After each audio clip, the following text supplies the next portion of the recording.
Saludos mis hermanos, que el Señor os bendiga. Ya estamos de vuelta después de un largo verano. Hemos tenido ahí prácticamente 2 meses de parón para descansar, para coger fuerzas, por lo menos los que han podido.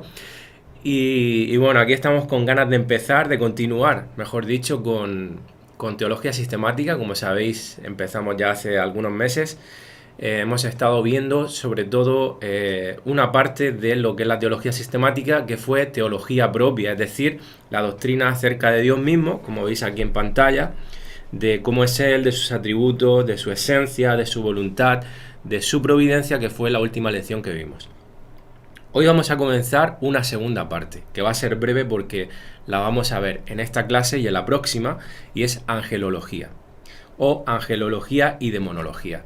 Realmente podríamos decir que se puede englobar en angelología solo porque vamos a hablar de los ángeles y los los demonios, como sabemos, son ángeles, solamente que son ángeles caídos, es decir, que fueron expulsados. Cuando hablamos de que son caídos, quiere decir que Dios los expulsó del cielo por su rebelión.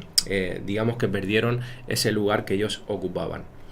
Así que bueno, vamos a empezar este tema muy interesante, para muchos interesante además por el morbo que lleva, ¿no? Porque vamos a hablar acerca de Satanás, de los demonios, y bueno, ya sabéis que todas estas cositas a la gente pues como que le llama la atención. Bueno, no sé si alguna vez te has encontrado con una imagen como esta en la televisión. Me imagino que sí, que todos habréis visto una imagen como esta o similar en las películas. A veces de forma cómica se representa así a Dios como un anciano con barba y al diablo como como un bicho rojo, o no sé cómo llamarlo, con cuernos, con cola y con tridente. Y el tema es que nos venden la idea de que hay una lucha de iguales entre el bien y el mal. Bueno, primero, Dios no es un viejo con barba, ¿vale? Lo digo por si alguien tiene dudas. Tampoco el diablo es un bicho de este tipo, rojo con cuernos, con tridente. No sabemos, hermanos, cómo es, porque de hecho es un espíritu, es un ángel, así que es un espíritu, no tiene un cuerpo. Y Dios también es espíritu, ¿vale? Entonces, pero lo que más me preocupa realmente no es eso no tiene importancia. Lo que realmente preocupa es que nos vendan la idea de que Satanás y Dios están en el mismo nivel. Es decir, que ponen a Satanás a la altura de Dios. No hay una lucha de iguales. ¿Por qué? Porque no son iguales. Satanás fue un ángel creado por Dios. Satanás no ha evolucionado ni ha adquirido más poder del que Dios le dio en un principio cuando lo creó. Por lo tanto, no es una lucha en absoluto de iguales. Pensar eso es una absoluta barbaridad que puede derivar en una teología errónea y también en una praxis errónea, es decir, que en la vida práctica de un cristiano, debido a esta creencia de que Satanás es igual de poderoso que Dios, o incluso a veces más poderoso, lo pintan de esa manera porque muchas iglesias predican y enseñan de manera que parece que Satanás está por encima de Dios, pues eso obviamente afecta a nuestra vida, a nuestra forma de vivir. Y hermanos, tenemos que tener claro que en el momento en el que Satanás y el resto de ángeles caídos se rebelan contra Dios, Dios podría haberlos exterminado. En un chasquido de dedos Dios podría haber dicho: dejáis de existir, desaparecéis, porque Dios tiene el poder y la soberanía para hacer eso. Satanás en ningún momento tiene la capacidad de poder hacer desaparecer a Dios. Pero Dios podría haberlo hecho. ¿Por qué no lo ha hecho? Bueno, porque Dios tiene un propósito. A nuestras mentes quizá nos resulte algo chocante, algo incomprensible, pero tenemos que estar confiados en que Dios está haciendo lo mejor. Y si ha dejado que Satanás viva por un periodo de tiempo haciendo lo que hace, es porque eso entra dentro de los planes y los propósitos de Dios. A mí me gusta representar pues lo que sucede con Satanás con esta imagen que veis en pantalla, en donde veis que hay un perro que está furioso, un perro de estos que son peligrosos, en este caso es un pastor alemán, pero que está atado con una correa. Es decir, el dueño lo tiene cogido por el cuello con la correa Y así mismo yo veo a Satanás. Satanás está atado como un perro con una correa.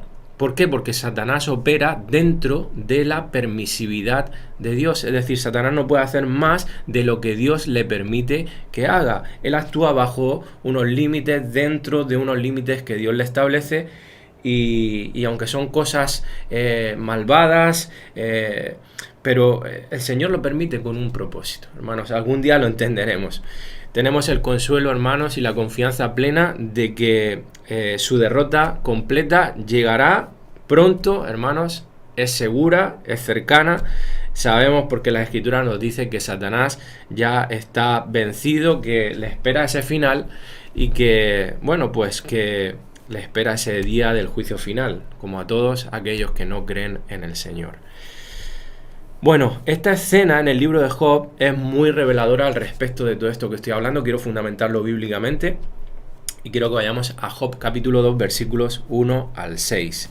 Fijaros lo que dice aquí las Escrituras.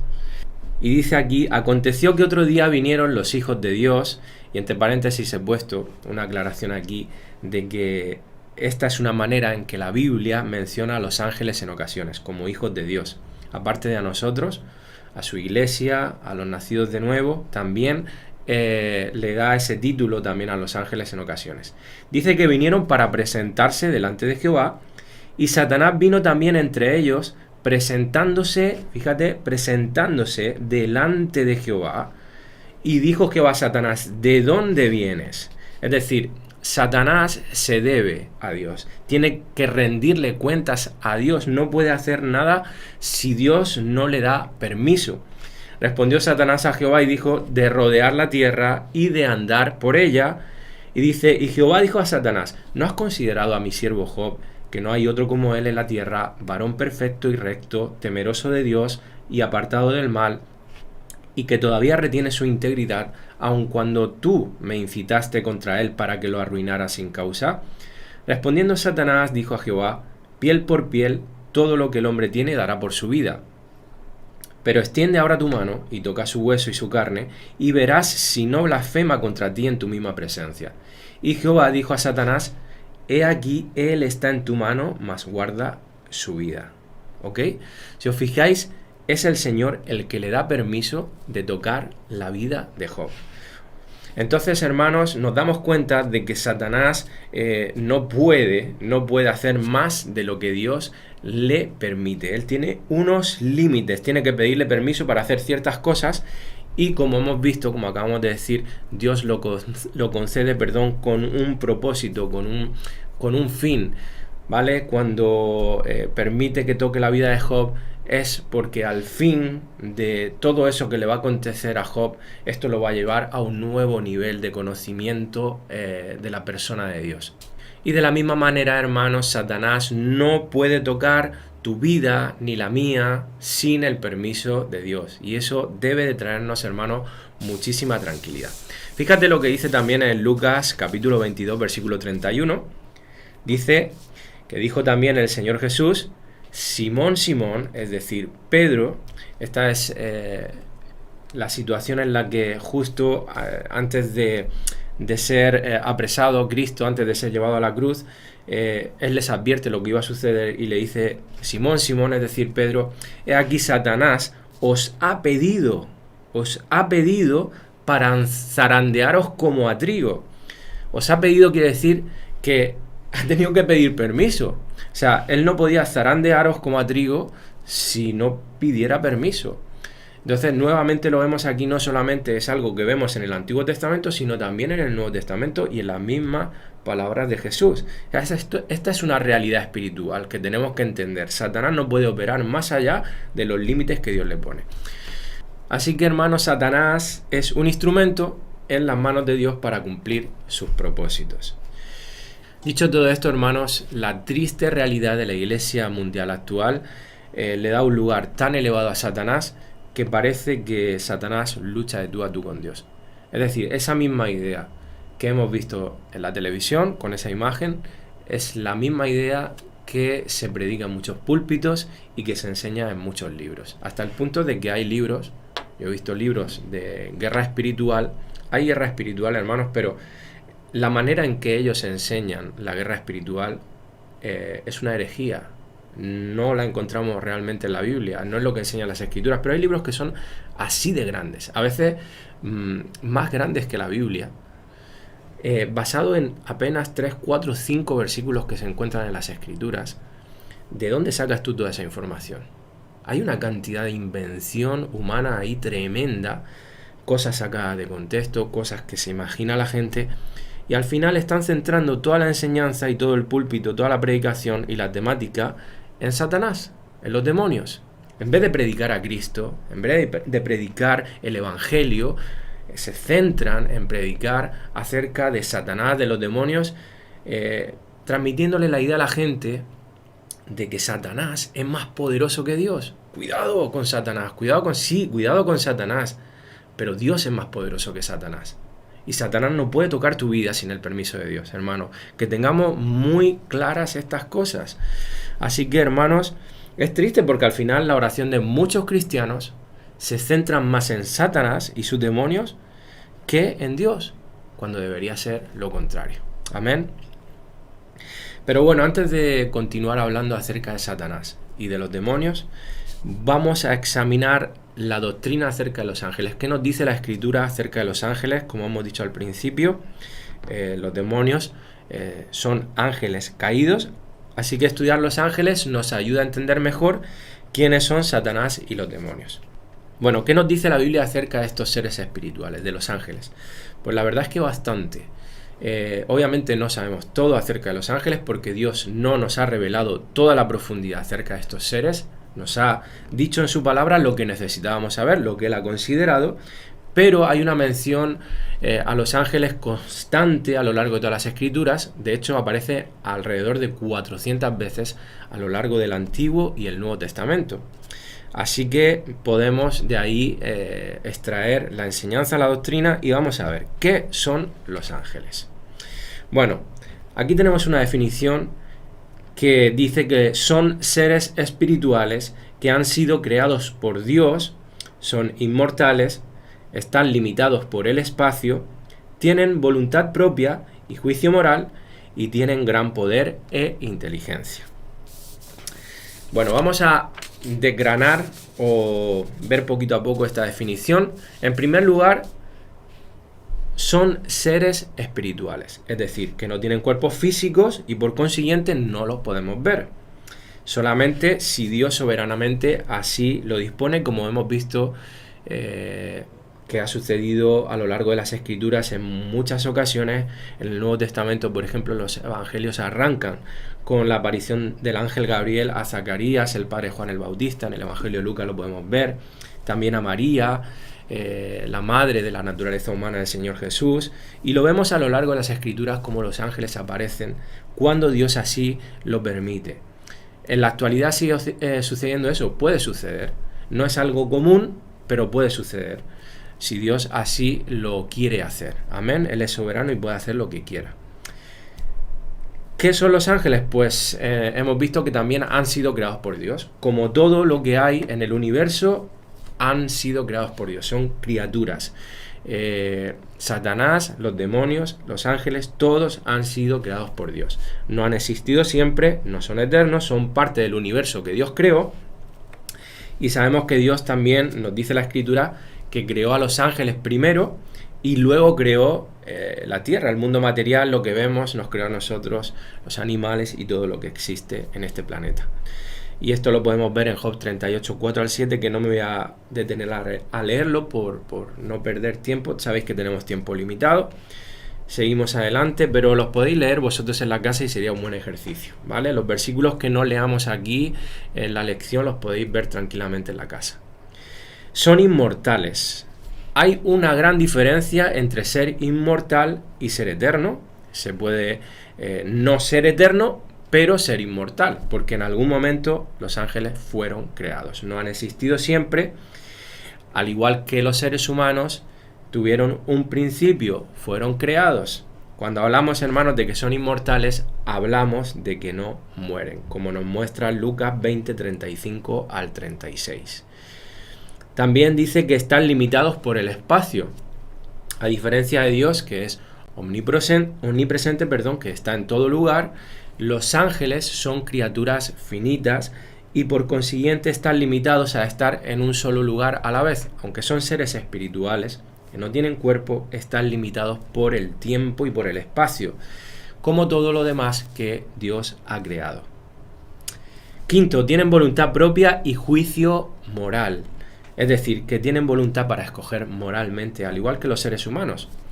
Por esa razón, una gran cantidad, bastante grande de ángeles se rebelaron contra Dios, convirtiéndose en lo que se conoce, hoy conocemos como ángeles caídos o demonios, entre ellos Satanás. También tienen gran poder e inteligencia, aunque el poder de los ángeles es grande, porque la Escritura nos muestra de que tienen bastante poder.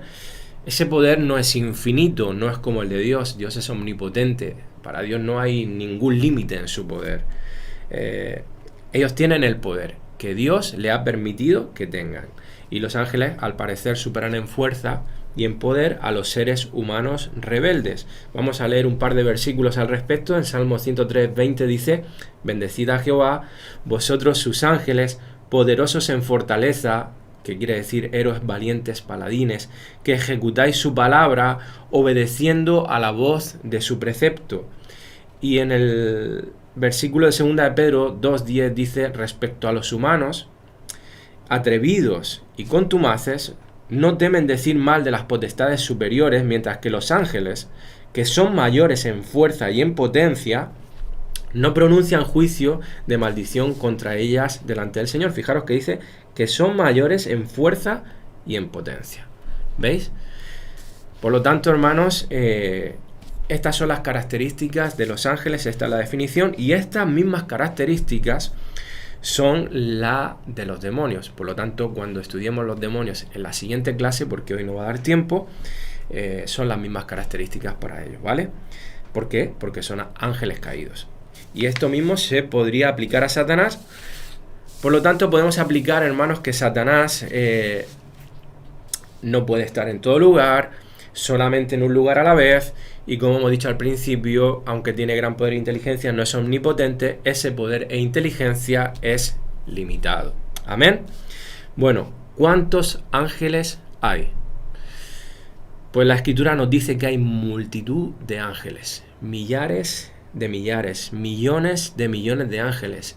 Nosotros no los vemos, hermanos, pero si Dios en algún momento nos abriera los ojos y pudiéramos ver el mundo espiritual, nos quedaríamos completamente sorprendidos. En Apocalipsis 5:11 dice: y miré y oí la voz de muchos ángeles alrededor del trono y de los seres vivientes y de los ancianos, y su número era millones de millones de millones, es decir, era una cantidad que casi no se podía ni contar. El rango y el orden entre los ángeles. Esta es otra cosa que la Escritura nos muestra, de que dentro de los ángeles hay un rango y un orden de autoridad. Aunque la Biblia no es muy específica al respecto, pero sí nos los deja ver, por ejemplo, cuando habla de arcángeles. Porque esa palabra implica un mayor rango de autoridad o de poder entre los ángeles. La Biblia nos habla de que hay arcángeles y concretamente menciona a uno de ellos por nombre, que es Miguel. Tradicionalmente se ha creído que, bueno, que se cree que hay más arcángeles, y posiblemente los haya, no lo sabemos, porque la Biblia no dice nada al respecto, pero tradicionalmente se ha creído que Miguel, Gabriel y Lucifer eran arcángeles. Lo cierto es que el único que menciona la Biblia como arcángel es Miguel. Dice en Judas 1:9: pero cuando el arcángel Miguel contendía con el diablo, no sigo leyendo el versículo, paso a otro versículo que también habla sobre él, dice en Apocalipsis 12:7, después hubo una gran batalla en el cielo, Miguel y sus ángeles luchaban contra el dragón, y luchaban el dragón y sus ángeles. Claro que dice y sus ángeles, es decir, era como su ejército, ¿vale? Él estaba con un rango de autoridad mayor que el resto de ángeles, luchaban contra el dragón, que era el diablo. Y fijaros que dice luchaban el dragón y sus ángeles. Fijaros que aquí en vez de demonios dice ángeles. ¿Por qué? Porque son ángeles caídos. Bueno, respecto al otro ángel que se menciona por su nombre personal, que es Gabriel. En ningún momento se dice que sea arcángel. ¿Puede serlo? Sí, pero no lo dice la Escritura. Es el que le anuncia el nacimiento de Juan el Bautista a sus padres y del Señor Jesús también, pero en ningún momento se dice que sea arcángel, y tampoco esto es que sea muy relevante, honestamente, pero lo cierto, hermanos, es que lo quería sacar a relucir porque nos damos cuenta de que cómo abrazamos a veces cosas como verdad que ni siquiera están en las Escrituras y ni siquiera las hemos contrastado, simplemente las hemos dado por verdad, o sea, las hemos abrazado. A veces son cosas pequeñas e insignificantes como estas, pero a veces, hermanos, son cosas bastante relevantes, bastante importantes. Tenemos que examinar las Escrituras, como los de Berea. Como dice que los de Berea, cuando vino Pablo y les habló, ellos examinaron lo que Pablo les dijo. Hermano, esa tiene que ser nuestra actitud siempre. No una actitud de desconfianza, pero sí una actitud de pasar la enseñanza por la autoridad de la palabra para ver si eso es cierto o no es cierto. Y es muy bueno, hermanos, hacer el ejercicio constante, periódico, de reexaminar si lo que creemos se ajusta a las Escrituras o simplemente son cosas que nosotros hemos creído porque nos las enseñaron así, por la tradición, por lo que sea, y las hemos adoptado y ni siquiera hemos visto y las hemos contrastado en las Escrituras. Bueno, aparte del título de arcángel, vemos rango y orden entre los ángeles, pues con otros títulos de seres angelicales que aparecen en las Escrituras, como son los querubines y los serafines. Bueno, no podemos saber con total certeza de si este título se refiere a autoridad de rango o simplemente que en naturalezas son diferentes, tienen algunas diferencias con otros seres angelicales. Pero lo que sabemos de los querubines en las Escrituras es lo siguiente. Bueno, que se le dio la tarea de guardar la entrada al huerto en el Edén, eso lo vemos al principio en Génesis capítulo 3. Frecuentemente se dice que Dios mismo tiene su trono entre querubines en el cielo. Sobre el arca del pacto vemos en el Antiguo Testamento que había dos figuras de oro sobre el propiciatorio, que eran querubines con alas extendidas. Y allí fue donde Dios prometió ir a morar entre su pueblo. Esto lo veis en Éxodo 25 por si queréis leerlo, que sería bueno también que lo leáis. Bueno, también se cree que en Ezequiel 28:14, cuando dice tú, querubín grande protector, se refiere a Lucifer, a Satanás. Así que se deduce que Satanás era un querubín, no un arcángel. Serafines. Los serafines se mencionan solamente en Isaías capítulo 6, versículos 2 al 7, en donde continuamente ellos adoran al Señor y claman los unos a los otros diciendo: Santo, santo, santo es el Señor Todopoderoso, toda la tierra está llena de su gloria. Es lo único, hermanos, que sabemos acerca de los serafines. No hay más revelación, pero quería mostrarlo para que sepáis pues que hay un rango, que hay diferentes tipos de ángeles, etcétera, y que Satanás, pues según nos indica Ezequiel 28:14, era un querubín. Los ángeles, hermanos, también nos muestran las Escrituras que tienen diferentes funciones y todas ellas, por supuesto, determinadas por Dios.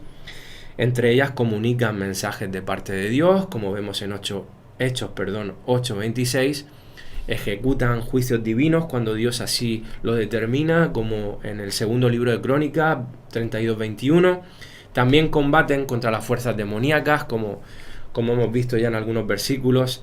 Ministran y protegen a los creyentes. Dios ha puesto a los ángeles para protegernos, para ministrarnos.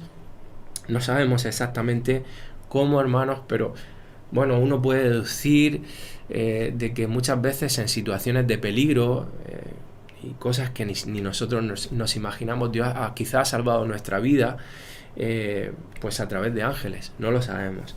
Pero esto parece ser que es lo que hacen los ángeles.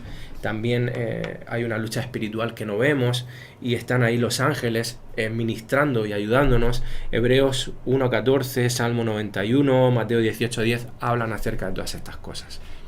Y también los ángeles vemos que sirven y alaban a Dios en su presencia, como hemos leído también hace un momento en Isaías. También tenemos mención a ello en Lucas capítulo 2, versículo 13 al 14. Bueno, continuamos, hermanos, y vemos que los ángeles muestran la grandeza del amor que Dios tiene por los seres humanos y su plan para nosotros. Si nosotros hacemos el ejercicio de comparar a los ángeles con los seres humanos, como vamos a hacer ahora, vamos a ver cosas preciosas que son como mensajes indirectos que encontramos en las escrituras acerca del amor que Dios tiene por nosotros, por sus hijos, por aquellos que hemos nacido de nuevo. Y lo primero que podemos ver en primer lugar es que el ser humano fue creado a imagen de Dios. Y es la única criatura en las escrituras sobre la cual se dice esto. Acerca de los ángeles no se dice esto, pero acerca de los seres humanos sí. Y esto nos da, hermanos, nos hace ver el corazón de Dios para con nosotros. Dios nos creó así porque así le plació a Él, hermanos. Y Dios puso sus ojos sobre el ser humano. Fue una criatura especial para Él. Se dice que es la corona de la creación. Y hermanos, esto, junto con todo lo que voy a decir ahora, no debe de llevarnos a exaltarnos. No merecemos nada, somos simple creación de Dios, hermanos. El valor que tenemos es porque Dios nos lo ha dado, y el amor que Dios tiene por nosotros no es porque lo merezcamos, sino porque a Él le ha placido darnos ese gran amor, a diferencia, de al resto de las criaturas, como por ejemplo los ángeles. En segundo lugar, hermanos, en 1 Corintios 6:3 habla de que un día los redimidos juzgaremos a los ángeles. Ahora somos un poco menor que los ángeles, como dice Hebreos 2:7, pero cuando tengamos un cuerpo glorificado en el cielo, cuando estemos con el Señor allí en nuestra patria celestial, anhelamos ese momento, amén, pues seremos exaltados, hermanos, por encima de los ángeles. Cuando estemos en el cielo seremos exaltados por encima de los ángeles. No sabemos bien cómo va a ser esto, pero esto nos muestran las escrituras. Y esto también nuevamente habla de ese amor especial, esa grandeza de amor de Dios y su plan para con nosotros. En tercer lugar, los ángeles nos sirven, hermanos, a los redimidos, a la iglesia, como hemos visto en esas funciones que ellos tienen, que Dios les ha determinado. Ellos nos sirven y nos ministran. También, en cuarto lugar, Dios decidió perdonar y redimir a su iglesia. Aquí hay algo muy importante, hermanos. Posiblemente este sea el factor que más nos muestra el amor de Dios para con nosotros cuando nos comparamos con los ángeles. El hecho de que aunque muchos ángeles pecaron, se rebelaron contra Dios, y Dios decidió no perdonar a esos ángeles. Ellos recibieron juicio, condenación, y eso es irreversible.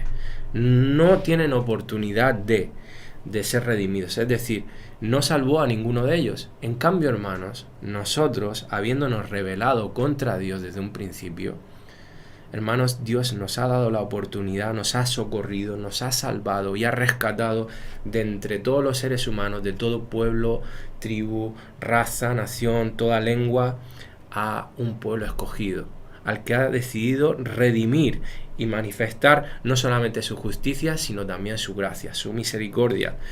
Hermanos, ningún ángel se podrá quejar de que Dios actuó injustamente para con ellos. Hermanos, sin embargo, para nosotros no solamente actuó con justicia, sino también con gracia y con misericordia. Y gloria a Dios por ello, hermanos, porque esto nos muestra grandemente ese amor tan maravilloso que Dios tiene para con nosotros. Hermanos, Dios podía haber dejado que nosotros siguiéramos la senda hacia la condenación eterna que habríamos escogido, pero decidió darnos el cielo, decidió darnos su casa, su herencia, su morada, para estar por siempre con Él y disfrutar eternamente de su persona. Hermanos, eso es maravilloso. Hermanos, eso es maravilloso.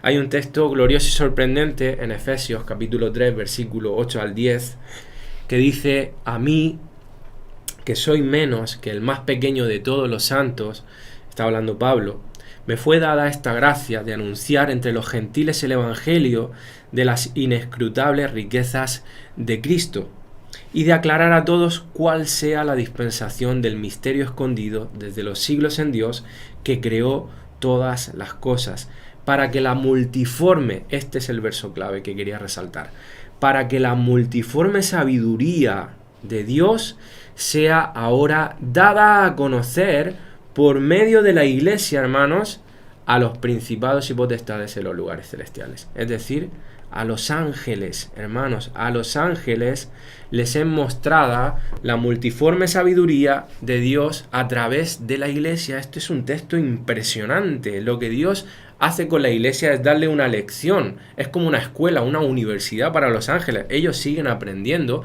de la sabiduría de Dios a través de la iglesia. Esto es tremendo. Hasta el punto que Pedro dice, en 1 Pedro 1:12, a estos, está hablando de los profetas del Antiguo Testamento en el contexto, se les reveló que no para sí mismos, sino para nosotros, es decir, la iglesia, administraban las cosas que ahora os son anunciadas por los que os han predicado el Evangelio, por el Espíritu Santo enviado del cielo.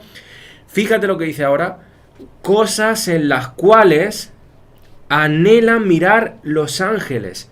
Hermano, los ángeles están, vamos a decirlo coloquialmente, permitirme la expresión, están flipando. Los ángeles flipan, hermanos, cuando ven la iglesia, lo que Dios está haciendo con la iglesia.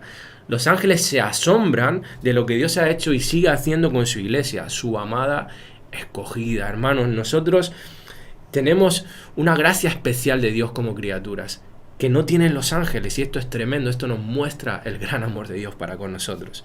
Y en quinto lugar, hermanos, solamente, y esto es precioso, hermanos, a mí esto me conmueve también mucho, solamente de nosotros se dice algo tan precioso como que somos su esposa, su amada.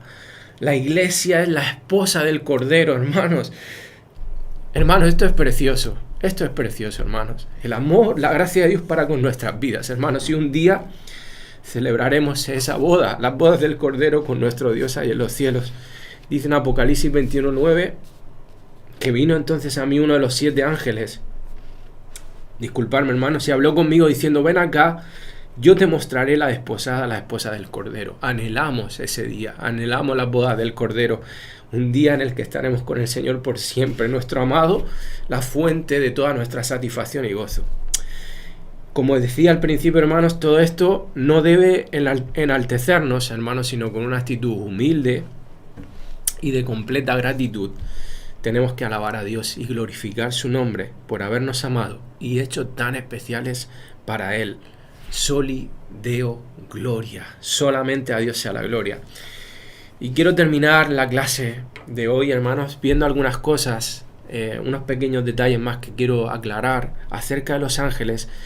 Y en la próxima lección estaremos hablando detenidamente, hermanos, de Satanás y los demonios. Hay una advertencia que nos da la Escritura que se encuentra en Gálatas 1:8, también en 1 Timoteo, ahora lo vamos a leer también. Dice en Gálatas 1:8, mas si aún nosotros o un ángel del cielo,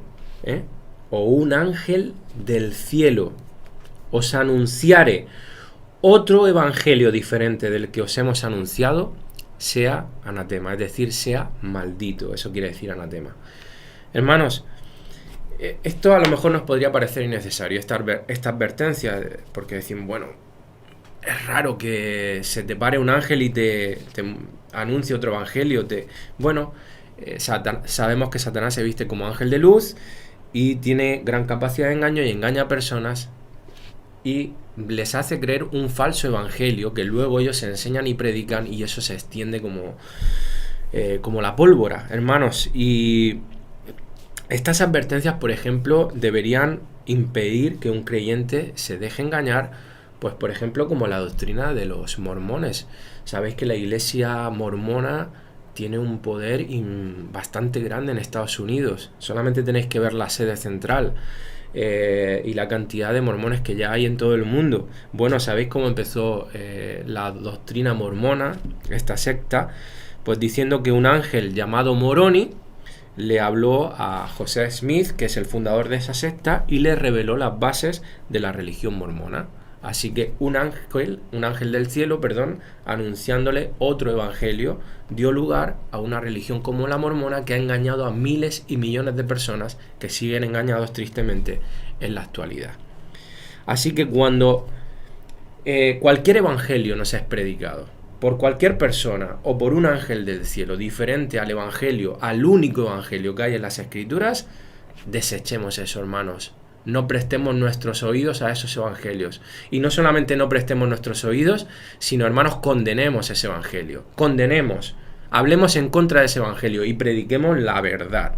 Hermanos, dice en 1 Timoteo 4:1, pero el Espíritu dice claramente que en los postreros tiempos algunos apostatarán, es decir, negarán la fe, seguirán escuchando a espíritus engañadores y a doctrinas de demonios. De demonios, doctrinas de demonios, espíritus engañadores. Escucharán a espíritus, a demonios. ¿Por qué? Porque prestarán su oído a ello. Hermanos, esta es la realidad de nuestros días. Porque dice los postreros tiempos. Aquí lo veis, postreros tiempos. Estamos en los postreros tiempos. Después de la partida del Señor Jesús, ya estamos en los tiempos finales, los postreros tiempos. Y eso es lo que estamos viendo que ocurrió desde que el Señor ascendió, la iglesia fue fundada, la iglesia primitiva, hasta nuestros días. En ese periodo de 20-21 siglos que llevamos de historia, desde entonces, hermanos, ha sucedido ni más ni menos que lo que dice este versículo, y en estos tiempos especialmente lo vemos cada vez de manera mayor. Por último, quiero hacer un par de aclaraciones a algunas posibles confusiones que puede haber pues con respecto a, por ejemplo, cuando habla de quién es el ángel del Señor en las Escrituras, menciona acerca del ángel del Señor, no un ángel del Señor, sino él. Hay una gran diferencia entre una cosa y otra. Y la identidad precisa del ángel del Señor no es mencionada, no es proporcionada en la Biblia. Sin embargo, hay muchas claves importantes sobre su identidad.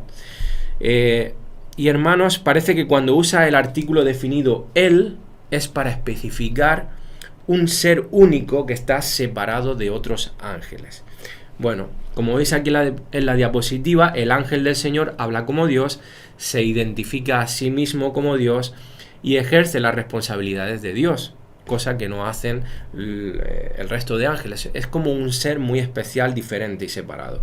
Cualquiera, hermanos, que sea el caso, ya sea que el ángel del Señor a veces se aparezca en una cristofanía, es decir, una aparición preencarnada de Jesucristo, o una aparición de Dios el Padre, una teofanía, como sucedió aquí con la zarza ardiente que veis en la imagen a Moisés.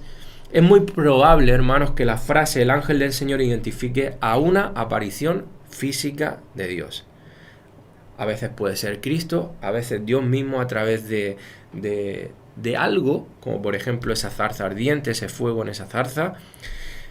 Fijaros que le dice en Éxodo 3, 2 al 6, yo soy el Dios de tu padre. La zarza le habla a Moisés y le dice, yo soy el Dios de tu padre. Ahí tenemos una teofanía.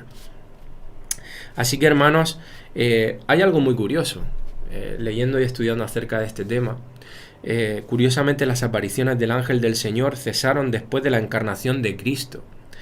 Los ángeles son mencionados numerosas veces en el Nuevo Testamento, pero el ángel del Señor nunca más es mencionado en el Nuevo Testamento después del nacimiento de Cristo. Y esto es bastante curioso. Esto es bastante curioso, hermanos. Bueno, una última pregunta y ya con esto cerramos, con esto terminamos. Una pregunta sencilla y a lo mejor pues algunos dirán, bueno, hermanos, ¿hay ángeles de la guarda o ángeles custodios personales? La menciono porque la tradición cree esto. La tradición católica enseña esto. La mayoría de personas creen que tenemos ángeles de la guarda personales. La Iglesia Católica más concretamente los titula o los menciona como ángeles custodios. Bueno, hermanos, no hay ningún texto bíblico convincente para apoyar esta idea. Así que no podemos decir y afirmar de que esto sea así. Sabemos que hay ángeles que nos protegen, que nos ministran, que nos ayudan, como el Señor nos muestra en su palabra, pero no que tengamos ángeles de la guarda personales, ¿vale? Simplemente traer un poquito de claridad al respecto de esto. Pues ya, hermanos, terminamos. En la próxima lección, hermanos, abordaremos, como os he dicho, el tema de Satanás y los demonios y ya cerraremos con esta parte de angelología y demonología. Sin más, que el Señor os bendiga.